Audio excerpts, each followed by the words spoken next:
Yeah, sure. Britton, we're in Waikiki, Hawaii. Yeah. You've been homeless before in Hawaii. You're not homeless now, but you've been homeless before. Yeah. Tell me about it. Well, first thing, you don't necessarily know, misunderstand the homeless. There's a huge difference between being homeless and being a drug addict. Okay. There's a huge difference between being homeless and being a thief. Right. I know personally a lot of the people, particularly who hang out at this spot, half of them are not thieves. We're forced to associate with thieves because a lot of people are so desperate for money or food or whatever they want, or to pay their storage unit, to keep all their possessions in their storage unit. There's a lot of people that are good people like that who are forced to do business with thieves and who buy a lot of stolen objects. There are people, and you know, it doesn't necessarily make them bad people, it's just what you're forced to do. Being in a tough financial decision makes you make tough choices.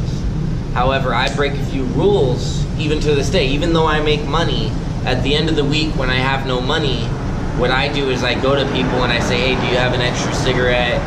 Can you spare that food, please? Are you gonna eat that? You know what I mean?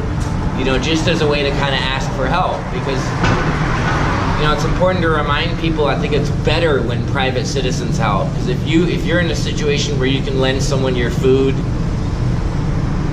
then you know, props to you, because that just makes you a great person. You know, because that person's gonna give back to you one day. What's some things that they could do to improve the quality of life for homeless people? Well, I have several ideas that will help the homeless make money and help the state make money off of the homeless, and kind of not only improve relations between the lower class and the state, but it will help people build relations between the two of us and help improve the homeless issue in the state of Hawaii, and help build more affordable housing complexes built by the state. With my idea, which I'm about to explain, we could be looking at a state-run, state-owned public housing, low-income housing complex.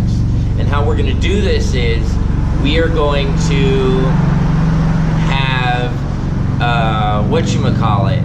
We're going to have, you know, all these street corners we have out here? How many street corners we have in Honolulu? Hundreds of thousands, right? Yeah. What we can do with them is we can put state-owned recycling bins out on the street corners, and we could lease them out to the homeless for $10 a month. And by leasing out these state recycling bins, the homeless have a job, a place of business, Responsibility, a meaning in life, and it gives them so many things. And what it'll do is the state will make money off the homeless, and the homeless will make money off the public. So they lease that disposal bin for $10 a month. Now, then they collect the recyclings and they deposit it every month into the recycling business. They get their cash, which is approximately $30 to $45 per bag of recycling. Think about it, they can collect a bag a day. That's what, $1,000 a month? Yeah, and it would be their responsibility to keep the area clean and tidy and everything. And there will be regulations. The sit and lie laws will still apply, where you're not allowed to sit next to your recycling bin. You're not allowed to camp next to your recycling bin. You're allowed to maintain it. You're allowed to do what you as necessarily. No spray painting on the recycling bin. Just because you lease it doesn't give you the right to deface it. And then you could also put a newspaper machine there or something like that. Yeah, you know? Leasing out newspaper machines. Yeah. All kinds of things. You know, the street corners are a great place to do business. Yeah, that'd be a good way to keep the homeless occupied and also keep Hawaii clean from litter and rubbish, right? That's good. It is, because the number one pollution is cigarette butts and plastic bottles. That's good.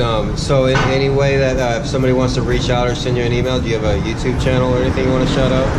I have Britton's World, You can find me at youtube.com, and you can subscribe and I'll give you more content. I like it when people watch my channel. It's interesting to share my life with them and the things that I do. All right, everybody, you heard it there.